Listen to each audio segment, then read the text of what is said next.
আসসালামু আলাইকুম। ডাক্তার শফিকুর রহমানের এক্স অ্যাকাউন্টটি হ্যাক হয়েছিল এবং সেখানে নারীদেরকে নিয়ে একটা পোস্ট করা হয়েছিল। সেটা নিয়ে জামাত ইসলামের পক্ষ থেকে একটা সংবাদ সম্মেলন করা হয়েছে এবং সেই সংবাদ সম্মেলনে তারা বিস্তারিত একদম সচিত্র দেখিয়েছে যে সাংবাদিকদেরকে ডেকে নিয়ে যে কিভাবে এটা হয়েছে। আমি ফেসবুক ইউটিউবের এই যে টেকনিক্যাল যে জিনিসগুলো এগুলো আমি দেখিও না, আমি এটার ব্যাপারে খুব বেশি এক্সপার্ট না। আমার এগুলো যারা দেখেন এবং বাংলাদেশে এখন এটা সবাই জানেন, যারা বাংলাদেশের গ্রামগঞ্জের থেকেও যারা এই যে বিভিন্ন ফানি ভিডিও করে, অনেকের ভিডিও আমি নিজেও দেখি, যেমন এই যে ফ্যামিলি এন্টারটেনমেন্ট। তারপরে অনেকেরই দেখি এই যে শীতে টুনু টুনু নিয়ে একটা গান গেয়েছে এক ভাই, ওনার ভিডিও আমি দেখি। তো স্ক্রল করতে করতে অনেক কিছুই দেখা হয়।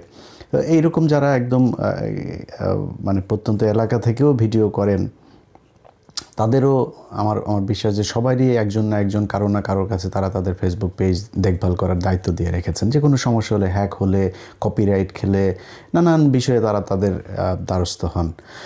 তো আমি তাদের সাথে যতটুকু আমার যারা টিম আছে তাদের সাথে কথা বলে যতটুকু জেনেছি যে জামাত ইসলামী গতকালকে যে জিনিসটা দেখিয়েছেন এটা 100% ট্রু, যে এটা সম্ভব। ধরেন গভর্নমেন্ট কোনো ইমেল ব্যবহার করে ফেসবুক অ্যাকাউন্ট, যেমন আমার সেকেন্ড যে পেজ যেটা বাংলাদেশে দেখতে দেওয়া হচ্ছে না, সেটা কিন্তু সচল আছে কিন্তু বাংলাদেশে দেখতে দেওয়া হচ্ছে না। তো এটা গভর্নমেন্ট ইমেল ব্যবহার করে গভর্নমেন্টের পক্ষ থেকে এটা মেটাকে জানানো হয়েছে, যে কারণে এটা সম্ভব হচ্ছে না। আবার একইভাবে ধরেন কেউ যদি এটার ভালো কাজ করতে চায় সেটাও সম্ভব। ধরেন একজনের একটা পেজ কেউ একজন হ্যাক করেছে, এটা গভর্নমেন্ট ইমেল করে বা সাসপেন্ড করেছে কোনো একটা ফেক কপিরাইট করে, যেমন ইমপারসোনেশন একটা একটা ক্লেম আপনারা করলো, তখন আপনারা এটা করে দিল, দেখাইলো যে হ্যাঁ এটার কারণে আপনার এটা শেষ। আপনি তখন গভর্নমেন্ট একটা ইমেল থেকে যদি তাদেরকে কোনো মেল পাঠান, সেটাতে খুব দ্রুত তারা রেসপন্স করে এবং খুব তড়িৎ ব্যবস্থা নেয়। তো এটাই করা হয়েছে এই জায়গাতে। তো এখন এটা অনেকের কাছে বিশ্বাস হবে, অনেকের কাছে বিশ্বাস হবে না। এটা নিয়ে আপনারা দেখেছেন যে বিশেষ করে বিএনপি তারা তো নেমেছেই, এর মাঝখানে আবার সেই শাহমাগি যারা আছে সেই শাহমাগিরা আবার রাস্তায় পাশার মধ্যে টিপটপ লাগায় তারপরে তারা নেমে গিয়েছেন।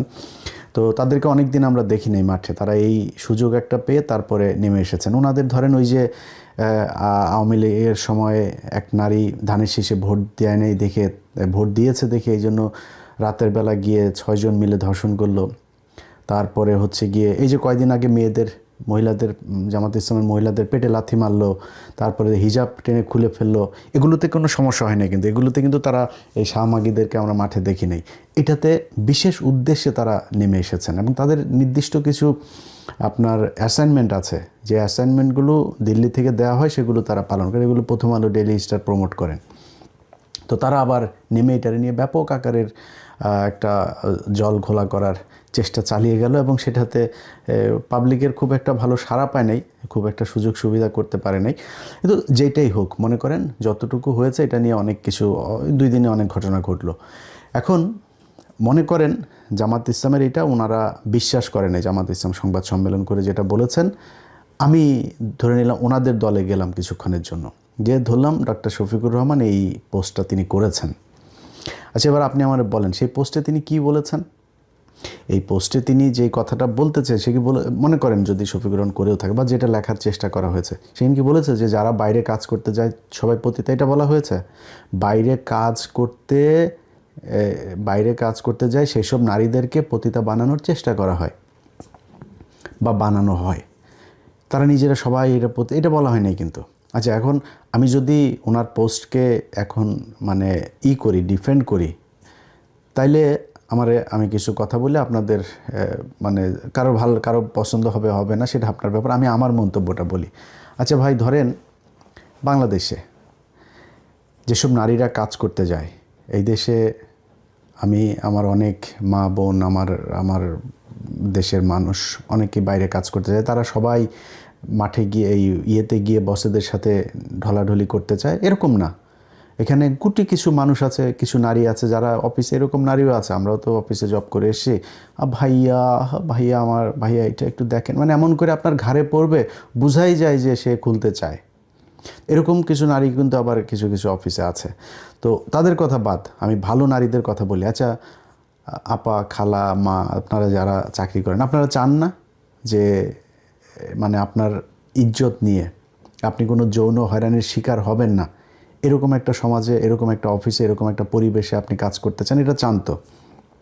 যদি সেটা চান, এই পৃথিবীর ভেতরে ইসলামের চাইতে সুন্দর নিশ্চয়তা এই পৃথিবীর কোন দেশ, কোন আইন, কোন আদালত দিয়েছে আমার একটু বলেন।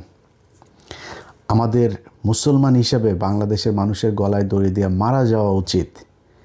শরিয়া আইন বাস্তবায়ন করতে চাই, এটাকে আমি মুসলমান, আমি এটার আমার প্রোডাক্টকে আমি এমনভাবে উপস্থাপন করেছি, পৃথিবীর ভেতরে মনে হয় সবচেয়ে নিকৃষ্ট, সবচেয়ে মানে মধ্যযুগীয় একটা আইন বোধহয় শরিয়া আইন। আর ভাই, শরিয়া আইনের ভেতরে, পৃথিবীর ভেতরে নারীদেরকে যেই ক্ষমতা, যেই স্বাধীনতা, যেই আপনার আর্থিক নিশ্চয়তা দেওয়া হয়েছে, এই পৃথিবীর ইতিহাসে কোনো ধর্ম, কোনো গোষ্ঠী, কোনো দেশ, কোনো রাষ্ট্র, কোনো আইন, কোনো শাসন ব্যবস্থা দিতে পারে নাই। আপনি চ্যালেঞ্জ করবেন, আপনি বলেন এই পৃথিবীতে এমন কোন দেশ আছে, কোন দেশের আইন আছে, একজন নারীকে আপনি বিয়ে করবেন, বিয়ের আগে আপনাকে নির্দিষ্ট দেনমোহর করতে হবে। আমরা আমাদের দেশে দেয় না, মাপ চায়, তারপরে বলে ওকে ঠিক আছে, যে ওরাও জানে মানে এটা আমরা এই শরিয়ার এই ইয়েটাকে আমরা এমনভাবে ব্যবহার করেছি যে কারো যদি একজন ডিভোর্স হয় তখন সে টাকাটা পাবে, ওই দর কষাকষি করে যে 30 লাখ 50 লাখ, এখন তো কোটি টাকায়ও দেনমোহর হয়, দেয় না কেউ। না দিয়ে কী করে, ওইটারে ওই যে যখন ডিভোর্স হয় তখন ওইটারে নিয়ে এক গুতাগুতি শুরু হয়, হ্যাঁ এই টাকা এখন দিতে হবে। তো জিনিসটা এরকম না, জিনিসটা ইসলাম বলেছেন আপনার স্ত্রীর শরীরে টাচ করার আগে আপনাকে এই টাকা শোধ করতে হবে, আনলেস আপনার স্ত্রী যদি মাপ না করে। যদি মাপ করে দেয় সেটা ঠিক আছে। আচ্ছা, এখন আমাদের সবাই ওইটাই করে। যাই হোক, এই পৃথিবীর কোন আইন বলেছে যে আপনার স্ত্রীকে টাকা দিয়ে বিয়ে করতে হবে? আমার পাশের দেশে যান, একজন দরিদ্র মানুষ তার মেয়ের বিয়ে দিতে পারে না যৌতুক দেওয়ার কারণে। আমার দেশেও তাদের দেশের থেকে এগুলো সংক্রামিত হয়েছে। পৃথিবীর কোন দেশ আছে একজন নারীকে তার স্বামীর সম্পত্তি দিতে হবে, তার বাবার সম্পত্তিও দিতে হবে? এই পৃথিবীর কোন আইনে এইটা বলা আছে আমারে বলেন। মানে শরিয়া আইনের ভিতরে এটা বলেছে যে একজন নারী কাজ করতে যেতে পারবে না, বাইরে যেতে পারবে না সে। আরে ভাই, কোনো নারী যদি তার চোখ মুখ সব বন্ধ করে, ইসলাম আপনাকে বলেছে আপনি আপনার মুখমণ্ডলে এটুকু আপনি খোলা রেখে আপনি বাইরে যেতে পারবেন। যদি আপনি বেটার করতে চান, আপনি পুরো শরীর ঢাকেন, সেটা আপনার ব্যাপার, আপনাকে করে নেই, আপনি কাজ করতে যেতে পারবেন। ইসলাম আপনাকে যুদ্ধ করার সুযোগ দিয়েছে, যুদ্ধ করেছে আমাদের নারীরা, কোনো সমস্যা নেই। কিন্তু শরিয়া আইন মানে এমন একটা গজবের মতো তৈরি করেছে, এমন এই কথাটা শুনলেই মানে মনে হয় যেন বিশাল এক ভাই, রাসূল সাল্লাল্লাহু আলাইহি ওয়াসাল্লাম বলেছিলেন যে উনি এমন একটা শাসন ব্যবস্থা রেখে যাবেন যেখানে মদিনা থেকে, আমি ভুল করলে সংশোধন করেন, আমি আসলে তো আর মানে আলেম না, যে কারণে আমার ভুল হইতেই পারে, একবার পড়েছি যতটুকু মনে আছে সেটা বলছি। মদিনা থেকে একজন নারী সিরিয়াতে যাবেন, গভীর রাতে, তার মনের ভেতরে আল্লাহ ছাড়া আর কোনো কিছুর ভয় থাকবে না, এমন একটা সমাজ ব্যবস্থা উনি রেখে যেতে চান। এটার মানে কি? মানে হচ্ছে যে আপনি যখন আপনার সমাজে, যখন আপনি বাংলাদেশে একটা নারী রাত 3টার সময় বের হইতে পারবে একা একা, তো সে খেয়ে ফেলবে। তো এটাই ইসলাম, এটা করে দিয়ে গিয়েছে। রাসূল সাল্লাল্লাহু আলাইহি ওয়াসাল্লাম আসার আগে একজন নারীকে পুঁতে ফেলা হতো, জন্ম নেওয়ার আগে পুঁতে ফেলা হতো। সেই সমাজে রাসূল সাল্লাল্লাহু আলাইহি ওয়াসাল্লাম জন্ম নিয়েছেন এবং সেই সমাজে তিনি বলে গিয়েছেন যে আপনার সবচাইতে বড় নিয়ামত হচ্ছে আপনার কন্যা সন্তান। একজন মাকে, একজনকে জিজ্ঞেস করা হয়েছে যে ইয়া রাসূলুল্লাহ, বাবার অধিকার বেশি না মায়ের অধিকার? বলেছে মায়ের। আবার জিজ্ঞেস করেছে তারপর কার? বলেছে মায়ের। তারপর কার? মায়ের। তারপরে তোমার বাবার। এটা ইসলাম। আমরা এটারে এমনভাবে উপস্থাপন করেছি, আমি খুব আশ্চর্য হই, এটার নাম মুসলমান। আরে ভাই, আমি পৃথিবীর বৈশ্বিক কারণে আমি নিজেই বলেছি, আমি কয়দিন আগে বলেছি, এখনও বলছি যে আমি এই মুহূর্তে বাংলাদেশের শরিয়া আইন পালন করার জন্য যেই পরিবেশ, যেই আমাদের নিজস্ব এখন আমি ধরেন বললাম যে হ্যাঁ আমি এখন শরিয়া আইন চাই, আপনি শরিয়া আইন চাইলে আপনি সুদ খেতে পারবেন না। আপনি সুদ নিতেও পারবেন। আপনার রিজার্ভ কত আপনি জানেন? আমার বিশ্বব্যাংকের কাছে লোন আছে কত, IMF-এর কাছে লোন আছে কত, জাইকার কাছে লোন আছে কত, চীনের কাছে লোন আছে কত।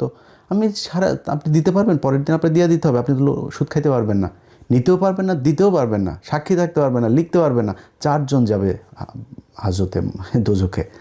আপনি পারবেন না তো। আমার সেই সুযোগ আছে? আমি এখন মুখাপেক্ষী হয়ে আছে আমেরিকার কাছে। আমি চারিদিকে আমার সমস্যা। আমি পশ্চিমা সব দেশের ছাড়া আমি চলতে পারি না। সো আমার এত সাহস ভাই নাই, আমি এত ক্ষমতা দেখাইতেও পারবো না, আমি পারি না। যারা পারবে, যেমন আপনার চরমনায় পীর সাহেব, উনি পারবেন। তো ওনারা ওয়াজ করতে গেলে কি করেন? নারীদের পর্দা, নারীদের পর্দা। আরে ভাই, সূরা নূরের ভেতরে যেখানে আপনি এই পর্দার কথা বলা আছে, সেই পর্দার কথা বলার যে আয়াতে বলেছেন নারীদেরকে পর্দা করতে হবে, তার আগের আয়াতে, রিপিট, তার আগের আয়াতে বলা আছে আপনি পুরুষকে পর্দা করার কথা, আমার দৃষ্টি অবনত রাখার কথা বলা হয়েছে নারীকে দেখলে। আপনি দেখেন না তারে। কেউ যদি হয়ে থাকে, সে তারটা করেছে, সে তারটা ভায়োলেট করেছে, আল্লাহ বলেছেন তাকে পর্দায় থাকতে, সে থাকে নাই, আপনি থাকেন, তাইলে তো হয়ে যায়। আমি তো আমেরিকায় আমি তো দেখি কোনো পুরুষ তো মেয়ে মানুষের দিকে তাকায় থাকে না। আমি মানে এগুলি রাস্তাঘাটে দেখি, বুঝছেন, বুড়া বুড়া মানুষ, বিশেষ করে জ্যাকসন হাইটে গেলে বুড়া বুড়া মানুষ অ্যাঙ্গেলে ট্যাঙ্গেলে হালকা করে একটু ঘষা লাগানোর চেষ্টা করে। এটা আমাদের বেটারা করেন, এই আমেরিকার বেটারা করে না তো। এগুলো কি ন্যাংট হয়ে আসে না কি হয়ে আসে, তার কেয়ারও করে না। সে তার মতো নিচের দিকে তাকায় আছে, বই পড়ছে, ফোন দেখছে, কেয়ারও করে না। তো আপনি ওরকম করেন, সমস্যা কোথায়? সব চাপাই দিতে হবে মেয়ে মানুষের উপরে। তো ওনারা এই মেয়েদের নিয়ে এগুলো বলে। যার সমস্যা, তারা আপনি ঘরের মধ্যে নারীকে আটকায় রেখেও তারা ঠিক রাখতে পারবেন না। কেন পারবেন না? ধরেন এই যে চরমনের 2 জনের কথাই বলি। একজন হচ্ছে সিদ্দিকুর রহমান কুয়াকাটা, নাম সিদ্দিকুর রহমানই তো বোধহয়, হ্যাঁ। আর ওর ভাইয়ের নাম হচ্ছে হাবিবুর রহমান। এই 2 ভাই আপনি ইউটিউবে সার্চ দিয়েন, আবু বকর নামে একজনের বউরে এই সিদ্দিক করে নিয়ে আসছে, আপনার ভাগায় নিয়ে আসছে। তাও ভাগায় নিয়ে আসছে না, তারে নিয়ে বিয়ে না করে দীর্ঘদিন তারা আপনার ছিল, এবং এখনও বিয়ে করেছে কিনা এটার নিশ্চয়তা নাই। সেই মহিলাকে এই আবু বকর সাহেবের স্ত্রীকে নিয়ে যায়। আপনি ইউটিউবে সার্চ দিবেন যে আবু বকরের স্ত্রীকে ভাগিয়ে নিল কুয়াকাটা, দেখেন ওইখানে আছে।